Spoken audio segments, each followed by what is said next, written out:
지금 우리 모두는 하나님을 예배하고 있습니다.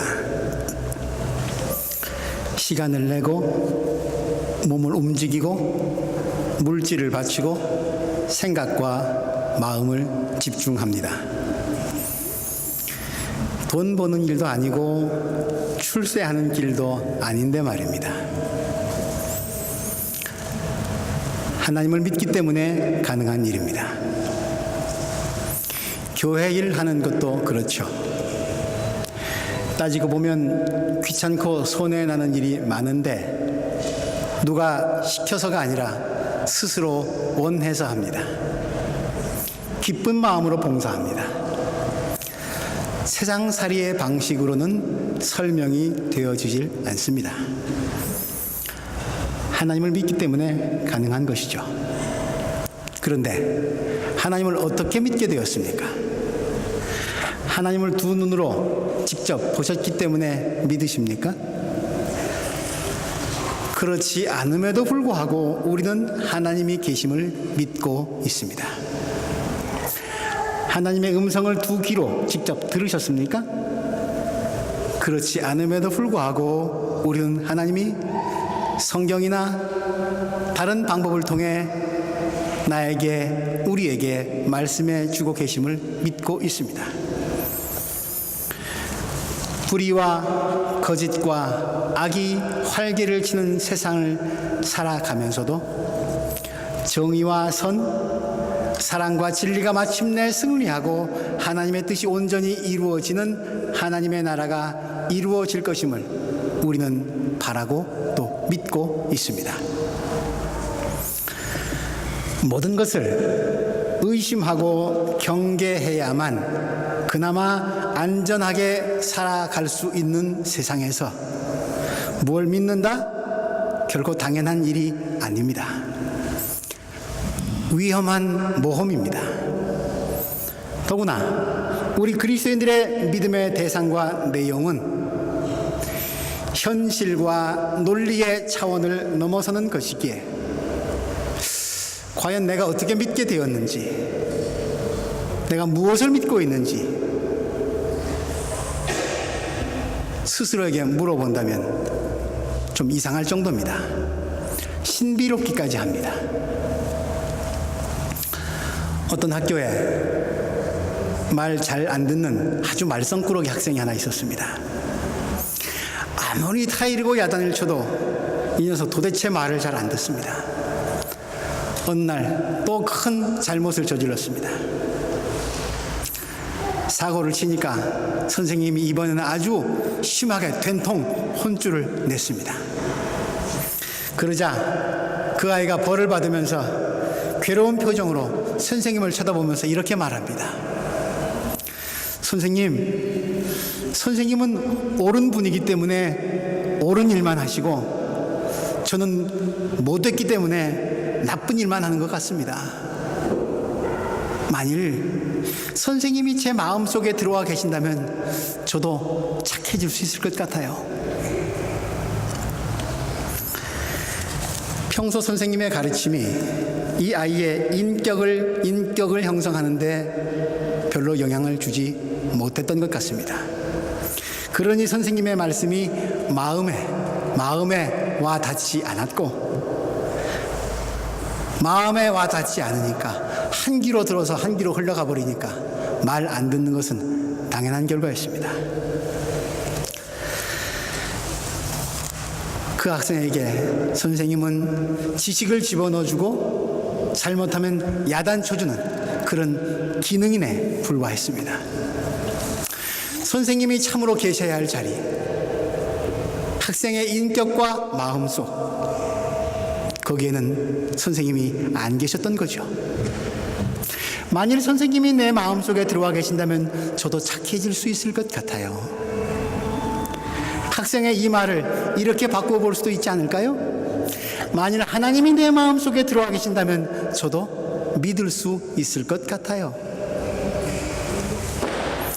우리가 하나님을 믿고 하나님의 말씀을 따른다는 것은 하나님이 우리 안에, 우리 마음속에 들어와 계시기 때문 아닙니까?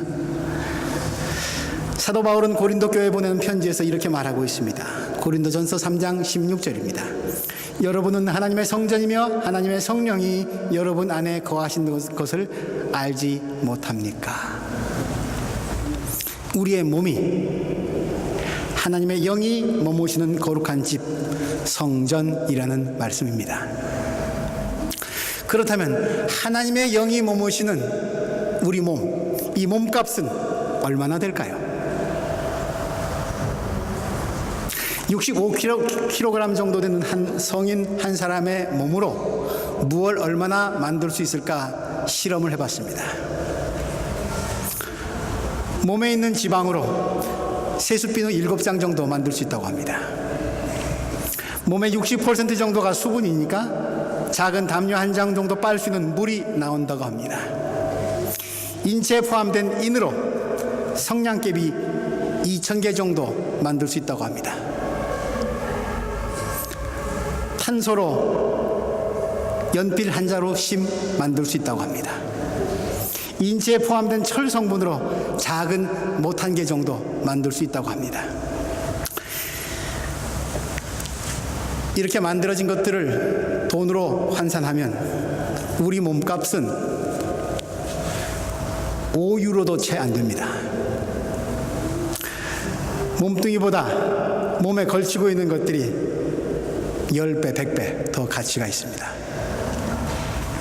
그러면 인체를 구성하고 있는 물질로 만일에 화학약품을 만들게 되면 그 값은 얼마나 될까요? 화학자들은 인체를 재료로 해서 값비싼 약품을 만들 수 있다고 합니다. 인슐린, 알부민, 콜라겐 이런 것들은 매우 귀한 약품이라고 합니다. 인간의 DNA와 호르몬 등 그것들은 수억 원의 가치가 있습니다.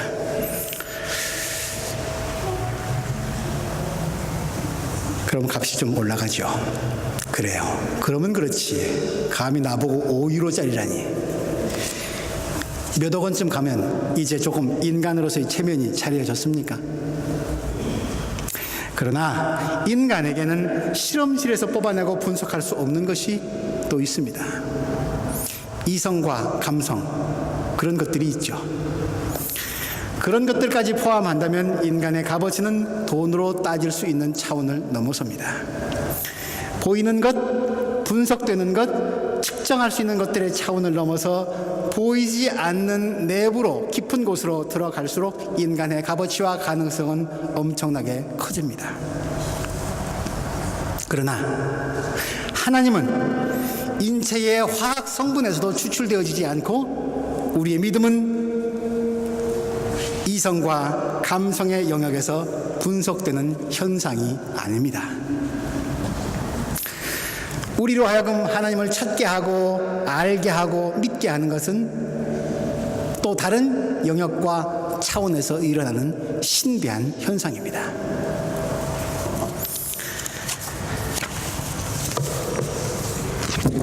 여기 악보가 있습니다. 지난주에 우리 성가대가 찬양한 비발디의 글로리아, 그 곡이 담겨있는 악보입니다. 이건 악보를 복사하고 또 복사한 거니까 글쎄요, 값어치 별로 없어 보입니다. 악보가 아니라 그냥 종이에 불과하다, 얼마든지 찍어낼 수 있으니까요, 그렇게 말해도 과언이 아닙니다. 그런데 만일 제가 지금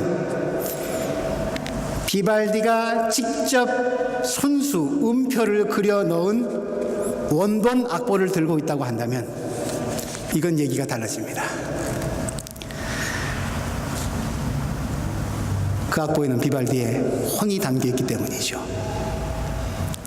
그때 그건 종이가 아닙니다. 종이가 아니라 수백 년이 지나도 결코 죽지 않고 살아있는 걸작품입니다. 의미가 달라지고 가치가 바뀌었기 때문입니다. 이중섭이라고 하는 화가를 알고 계십니까? 그림 좀 보여주시기 바랍니다.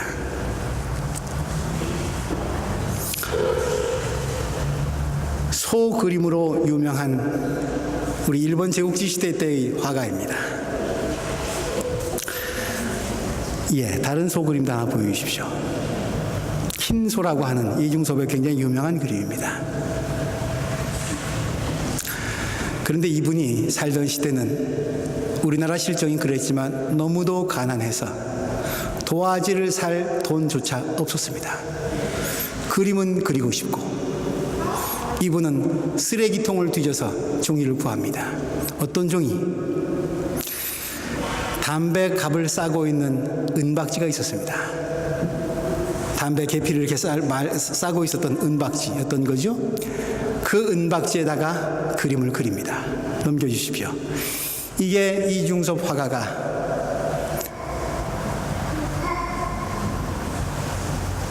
버려진 담배 은박지 종이, 거기에 그린 그림입니다.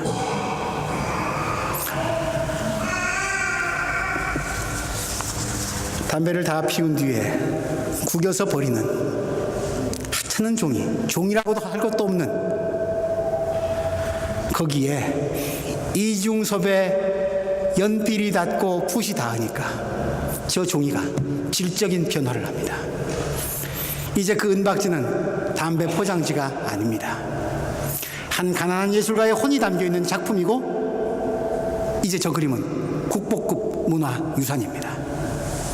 의미의 변화입니다. 새로운 가치의 창조입니다. 성경은 인간의 기원을 이렇게 알려주고 있습니다. 창세기 2장 7절, 주 하나님이 땅의 흙으로 사람을 지으시고 그의 코에 생명의 기운을 불어넣으시니 사람이 생명체가 되었다. 하나님이 진흙으로 작품을 만드신 뒤에 거기에 당신의 숨을, 생명의 기운을, 생기를 불어넣고 있는 장면을 머릿속으로 한번 상상해 보십시오. 온 몸과 영혼의 힘을 다 쏟아붓는 위대한 예술가의 모습 떠오르시지 않습니까? 다른 피조물들을 만드실 때는 없었던, 하지 않으셨던 하나님의 이 특별한 창조 행동이 인간과 그 삶에 참 의미와 가치를 부여해 줍니다. 진흙의 의미가, 크게 가치가 변화되는 거죠. 사도 바울은 이 같은 인간의 비밀을 아주 인상적으로 표현하고 있습니다. 고린도후서 4장 7절 말씀, 우리는 이 보물을 질그릇에 간직하고 있습니다. 이 엄청난 능력은 하나님에게서 나는 것이지 우리에게서 나는 것이 아닙니다. 우리 몸을 구성하고 있는 진흙이라고 하는 재료는 분석할 수 있고 값을 매길 수도 있습니다. 그러나 그것이 사람의 가치이고 삶의 의미는 아닙니다. 질그릇 같은 인간의 내면 깊은 곳에 담겨있는 영혼, 생명을 생명되게 하는 기운, 하나님의 거룩한 숨결, 거룩한 영, 성령, 그 영혼의 꿈틀거림과 성령의 활동이 인간과 인간의 삶에 가치와 의미를 부여합니다. 우리가 그 모습이 눈에 보이지 않아도, 그 소리가 들리지 않아도 하나님을 믿을 수 있는 것은 바로 그 성령께서 우리 몸 깊숙한 곳에서 활동하셔서 우리의 영혼을 깨우시기 때문입니다. 종종 성령 받았다고 하면서 무슨 특별한 능력을 가진 것처럼 행세하는 사람이 있습니다. 그러나 성령의 임재는 어느 특정한 사람에게만 주어지는 것이 결코 아닙니다. 또 성령의 활동을 방언이나 치유나 예언 등 어떠한 신비한 일에만 가두어 두어서도 안 됩니다. 성령은 낯선 분이 아니라 본래적으로 우리 안에 계신 친근한 분이고 우리로 하여금 하나님의 일을 할 수 있도록 도우시는 분이기 때문입니다. 또한 성령의 활동은 특별한 사람에게만 나타나는 이상한 일이 아니라 세상과 인간을 위해 오늘도 일하고 계시는 하나님의 역사이기 때문입니다. 그러므로 우리 안에서 일하시는 성령의 활동을 우리의 믿음을 확인하는 단계, 그 거기에서 멈추게 해서는 안 됩니다. 성령께서 더욱 풍성하게 일하실 수 있도록 해야 합니다. 생명이 있는 모든 것들은 변화하고 성장하듯이 생명의 영이신 성령이 우리 안에서 풍성히 활동하시면 우리는 삶의 변화와 성숙을 경험하게 됩니다. 오늘 사도행전 본문 2장에는 성령으로 변화되고 성숙한 예수님의 제자들의 모습이 보입니다. 요한복음 20장 19절 이하의 말씀을 보면 십자가 죽음 앞에서 스승을 배신하고 도망갔던 제자들, 그들은 예수를 죽인 무리들이 무서워서 문을 꼭꼭 닫아 걸고 숨어 있습니다. 그런 그들에게 부활하신 예수께서 나타나서 숨을 불어 넣어 주십니다. 그리고 말씀하십니다. 성령을 받아라. 첫 세상에서 하나님이 당신의 숨결, 거룩한 영, 성령을 불어넣어서 인간을 창조하셨다면 부활하신 예수님 또한 죽음의 공포에 빠져있는 제자들에게 숨을 불어넣으시면서 성령을 선물로 주심으로 제자들을 새로운 사람으로 창조하신 것입니다. 성령을 선물로 받으면 인생이 바뀝니다. 새롭게 됩니다. 시편 104편 29절에서 30절, 시편 기자는 이렇게 노래합니다. 주님께서 호흡을 거두어 들이시면 그들은 죽어서 본래의 흙으로 돌아가고, 성령이 빠지면, 주님께서 주님의 영을 불어넣으시면 그들이 다시 창조됩니다. 성령이 임하면. 시편 시인의 찬양처럼 주님의 숨결, 주님의 영, 성령을 선물로 받은 제자들은 저들의 인생이 180도 바뀝니다. 골방에 숨어있던 그들이 이제는 사람들 앞에 당당히 나섭니다. 그리고 하나님께서 예수 그리스도를 통해서 하신 일을 선포합니다. 그것도 지금까지 입에 한 번도 담아보지도 못했고 알지도 못했던 외국어로 말입니다. 그러나 사실 그들은 성령이 시키시는 대로 말할 뿐이었습니다. 세계 각국에서 예루살렘에 모여든 유대인들은 자신들이 알아들을 수 있는 말로 선포되는 하나님의 구원의 소식을 듣고 삶을 돌이키는 회개 운동이 일어납니다. 그리고 수많은 사람들이 주님께로 돌아옵니다. 이 모든 변화의 중심에 성령이 계십니다. 그러므로 사랑하는 교우 여러분, 우리도 성령을 향해서 몸과 마음을 열어야 합니다. 제자들을 골방에서 끌어냈던 예수 그리스도의 숨결, 하나님의 영, 그 영이 우리 안에 머물고 계십니다. 성령께서 내 안에서 더 활발히 일하실 수 있도록 내 온 몸과 마음을 더욱더 활짝 그분을 향해서 여실 수 있기를 바랍니다. 성령의 이끄심에 나를 맡기실 수 있기를 바랍니다. 삶과 죽음의 두려움에서 벗어나 용기를 얻게 될 것이고, 사람들에게 좋은 소식을 전하고 세상을 위해 좋은 일을 하는 유능한 사람으로 변화될 것입니다. 그리고 사람과 사람 사이를 가로막고 있는 벽이 허물어지는 사랑의 역사를 경험하게 될 것입니다. 자기 키가 굉장히 큰 것을 자랑하는 대나무가 있었습니다. 키 큰 것을 하도 자랑하고 뻐기니까 꼴보기가 싫어가지고 옆에 있던 소나무가 한마디 해줍니다. 야, 키만 크면 뭐하니? 속이 차야지. 그때부터 대나무는 고민이 생겼습니다. 이 텅 빈 속을 뭘로 채울까 열심히 생각했습니다. 그러던 어느 날 꽃향기를 머금은 봄바람이 불어왔습니다. 대나무는 결심했습니다.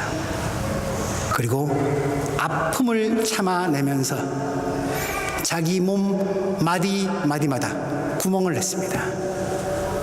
그리고 그 빈속을 꽃바람으로 가득. 그리고 잠시 후에 숲속에는 꽃향기를 담은 대나무의 노래소리가 가득히 울려 퍼졌습니다. 우리 또한 숲속의 대나무처럼 우리의 심령을 성령의 바람으로 채워서 세상에 하나님 나라의 향기를 흘려보내는 하나님 손에 잡힌 한 자루의 피리가 되어야 하지 않을까요? 기도합니다. 하나님, 주님의 손에 들린 한 자루 피리가 되고 싶습니다. 우리 이기와 욕망으로 가득 차 있는 내 몸, 저 깊숙한 곳까지 성령의 바람으로 훑어내어 주시고 그 빈속을 하늘의 뜻으로 채워 주시옵소서. 하나님의 말씀으로 다시 우리의 영혼이 힘을 얻고 생기 얻게 하여 주셔서 이 땅에 주의 뜻을 전하고 이루는 주님 나라의 도구가 되게 하여 주옵소서. 우리를 성령의 사람으로 사용하여 주옵소서. 예수 그리스도 이름으로 기도드립니다.